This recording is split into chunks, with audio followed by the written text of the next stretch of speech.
Hello everyone, আজকে চলে গেলাম পুরাই সবুজের সমারোহে। হঠাৎ করে মন চাইলো একটু গাছের দেশে ঘুরে আসি। তো আজকে আবহাওয়াটা অনেক ভালো ছিল, এই জন্য বিকালবেলা যেহেতু আমার হাজব্যান্ডের ছুটিও ছিল, এই জন্য চিন্তা করলাম যে একটু বিকালবেলা একটু ডক্টরের কাছে যাব, ডক্টর দেখিয়ে দেন একটু নার্সারি ঘুরতে যাব। তো 18 নম্বর সেক্টরের পাশে নার্সারি ছিল, ওখানে আমরা যাওয়ার জন্য রওনা দিলাম ডক্টর দেখিয়ে। তো আসলে বিকালটা সুন্দর হলে না একটু বেড়াতেও ভালো লাগে, আর গরমটা যেহেতু একটু সহনীয় পর্যায়ে আছে, বাইরে বৃষ্টি মেঘ রোদ থাকলেও বাতাস আছে, এই জন্য একটু ভালো লাগে ঘুরতে। এরপর চলে গেলাম নার্সারিতে। এখানে প্রচুর নার্সারি, আসলে আমি গাছ কেনার উদ্দেশ্যে আসি নাই, কারণ আমার বাসায় বেশি একটা জায়গা নাই গাছ রাখার মতো। আর তার থেকে বড় কথা হচ্ছে মানে পরিচর্যা করার মতো এনার্জি আমার নাই, কারণ বাচ্চা কাচ্চা সামলিয়ে আসলে নিজেরই পরিচর্যা করার সময় পাই না, সেখানে গাছের পরিচর্যা করা তো আরও কষ্ট। আর গাছ আমার আগে অনেক ছিল, কিন্তু পরিচর্যা করতে পারি না বিধায় সব গাছ আমি ফেলে দিয়েছি। এই জন্য মানে গাছ কিনবো না, তবে আমার নার্সারি ছোটোবেলা থেকে খুব ভালো লাগে। নার্সারির পরিবেশগুলো আমার খুব ভালো লাগে, খুব সুন্দর গুছানো থাকে, পরিষ্কার পরিচ্ছন্ন থাকে, আর গাছগুলো এত সুন্দর করে সাজানো থাকে, মানে কি বলবো। আর পুরো নার্সারিতে কাঠগোলাপ দিয়ে ভরা। এখন যদি আমার বাসায় জায়গা থাকতো, আমি চেষ্টা করতাম একটা কাঠগোলাপ ফুল আনার জন্য। কাঠগোলাপ ফুলগুলো দেখতে বাস্তবে যে এতটাই সুন্দর, আর যত নার্সারিতে আমি গেলাম সব জায়গাতেই কাঠগোলাপ দিয়ে ভরা।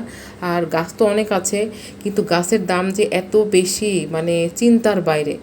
তো তারপর যাই হোক দেখতেছিলাম গাছগুলা, ভালোই লাগতেছে আসলে। এই আবহাওয়াতে একটু নার্সারির মধ্যে ঘুরতে কিন্তু ভালোই লাগছে। এখানে মানুষ আবার ফটো সেশনও করতে চলে আসে, তো আমার একটু শখ জাগছিল, কিন্তু লজ্জা লাগতেছিল মানুষ কী ভাববে। তো দেখেন গাছগুলো আসলে অনেক সুন্দর, সবুজ মানেই অনেক সুন্দর, তাই না? ঘুরে ঘুরে সব গাছ দেখতেছিলাম, ভালোই লাগলো।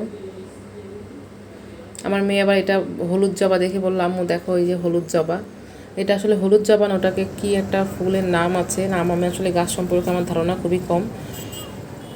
তো রাস্তা দিয়ে আরেকটা নার্সারিতে যাচ্ছিলাম, তো এই নার্সারিটার মধ্যে পুরা মানে কম অরেঞ্জ কালারের এই ফুলটার নাম আমি ভুলে গেলাম, রঙ্গন ফুল দিয়ে পুরা ভরা। তো তারা আগে আগে হাঁটতেছে, আমি পিছনে ভিডিও করতে করতে আসতেছিলাম। আকাশটা অনেক সুন্দর, মেঘলা মেঘলা আকাশ। দেখেন এই যে পুরা নার্সারিতে কাঠগোলাপ, আর এই নার্সারিতে পুরো একটা জায়গায় ক্যাকটাস দিয়ে ভরে রাখছে, খুব ভালো লাগলো দেখতে। দেখেন কত সুন্দর সাজিয়ে রেখেছে।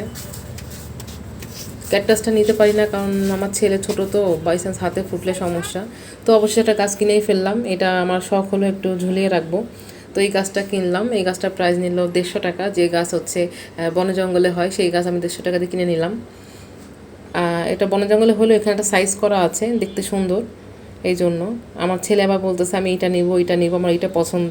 আসলে ও তো গাছের কিছুই বুঝে না, তো আমি বললাম যে হ্যাঁ নিব নিব। আসলে গাছগুলোর অনেক প্রাইস, নর্মাল গাছগুলাই 150-200 টাকা থেকে শুরু। তো যেহেতু গাছের পরিচর্যা করতে পারি না, এই জন্য নিলাম না। এরপরে একটা গাছ নিয়ে এই সুন্দর হাঁটতে শুরু করলাম বাসার দিকে। বাসার দিকে বলতে রিক্সা নিব সামনে, যে দেখেন আমার মেয়ে হাঁটতেছে গাছ নিয়ে। সো এই ছিল আমার ভিডিও। ভালো লাগলে অবশ্যই লাইক কমেন্ট করবেন এবং একটি করে শেয়ার করে দিবেন। ধন্যবাদ সবাইকে।